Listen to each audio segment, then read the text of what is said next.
माननीय अध्यक्ष जी, शोर शराबा कर इतने बड़े वाकया को छिपाया नहीं जा सकता। विपक्ष के नेताजी ने कैटेगोरिकली कहा है कि जो अपने आप को हिंदू कहते हैं वो हिंसा करते हैं। मैं फिर से रिपीट करना चाहता हूं, उनका वाक्य था, जो अपने आप को हिंदू कहते हैं वो हिंसा की बात करते हैं, हिंसा करते हैं। मान्यवर, इस देश में शायद इनको मालूम नहीं है, करोड़ों लोग अपने आप को गर्व से हिंदू कहते हैं, गर्व से हिंदू कहते हैं। क्या वो सभी लोग हिंसा की बात करते हैं, हिंसा करते हैं? हिंसा की भावना को किसी धर्म के साथ जोड़ना और ये सदन में और संवैधानिक पद पर बैठे हुए व्यक्ति ने, मैं मानता हूं मान्यवर, उन्होंने इसकी माफी मांगनी चाहिए। मान्यवर,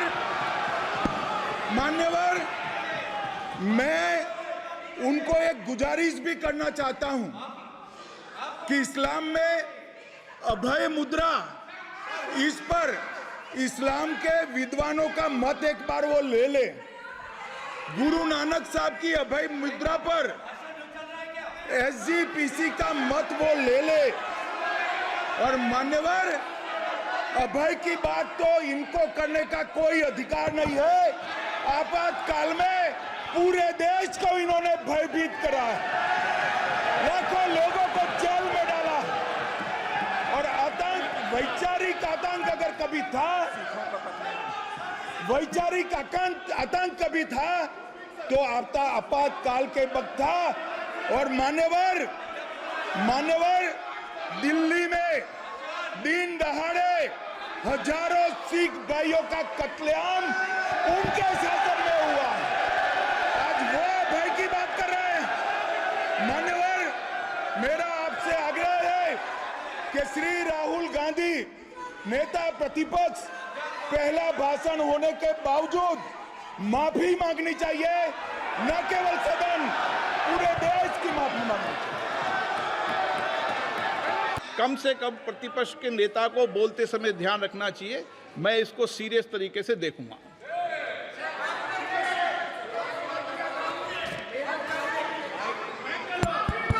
सर, अगर आप हिंदू धर्म के जो महापुरुष हैं, महापुरुष छोड़िए, अगर आप शिव जी को देखें तो क्या हो रहा है सर?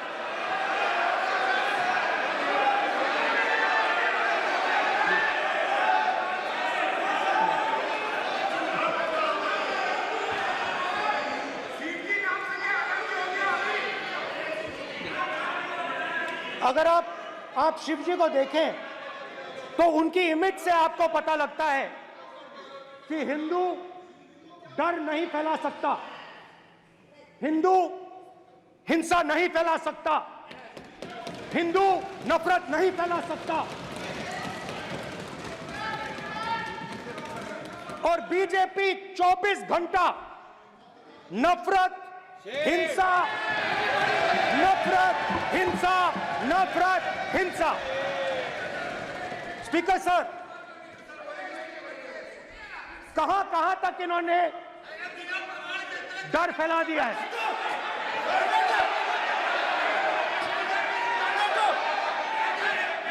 प्लीज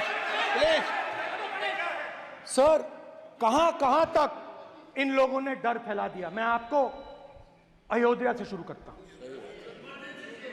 सर नमस्कार। अयोध्या ने आपको मैसेज भेजा, अयोध्या ने राम भगवान। मेरा व्यवस्था का सवाल है।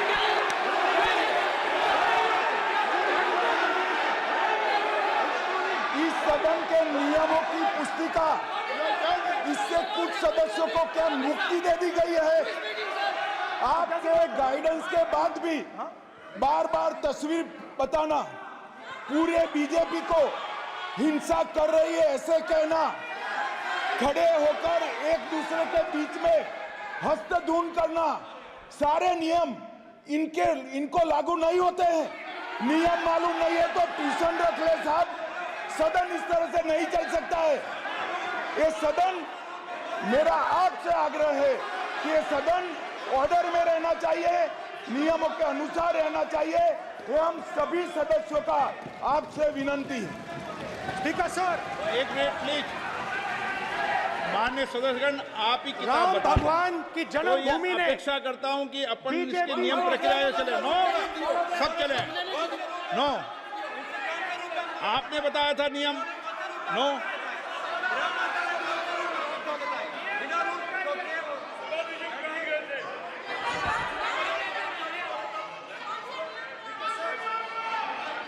माइक दीजिए सर। हाँ सर, मेरा सवाल है सर, इस माइक का कंट्रोलर किसके हाथ में है? प्लीज बैठिए, बैठिए सर, ये ऑफ होता है, प्लीज, बीच में माने ऑफ हो बैठिए जाता है। प्लीज।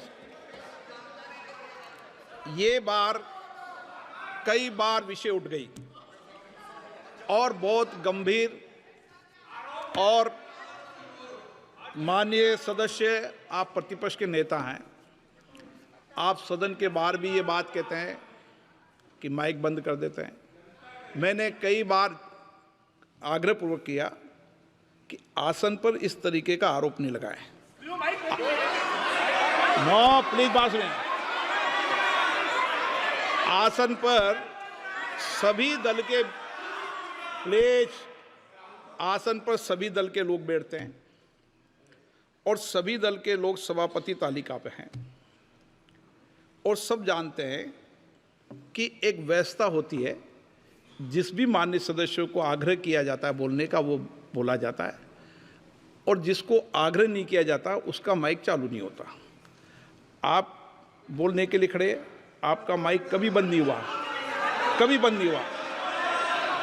आप अगर आसन में जो भी विराज रहे हैं वो अगर आपका नाम नहीं पुकारते हैं तब माइक चालू नहीं होता। ये व्यवस्था हमेशा इस सदन की रही है, पुराने में भी और नए में भी। कभी आसन पे व्यक्ति पर माइक का कंट्रोल नहीं होता। दूसरा, माननीय प्रतिपक्ष के आप नेता हैं और आपसे ये अपेक्षा की जाती है कि आप लोकसभा की प्रक्रिया का, संचार नियम का पालन करें, संविधान की जो व्यवस्थाएं दे रखी है उसकी पालन करें, और सदन में बोलते समय किसी भी धर्म को के ऊपर ऐसा आक्षेप नहीं करें जिससे पूरे देश के अंदर विषय पैदा हो। ये आपसे अपेक्षा की जाती है।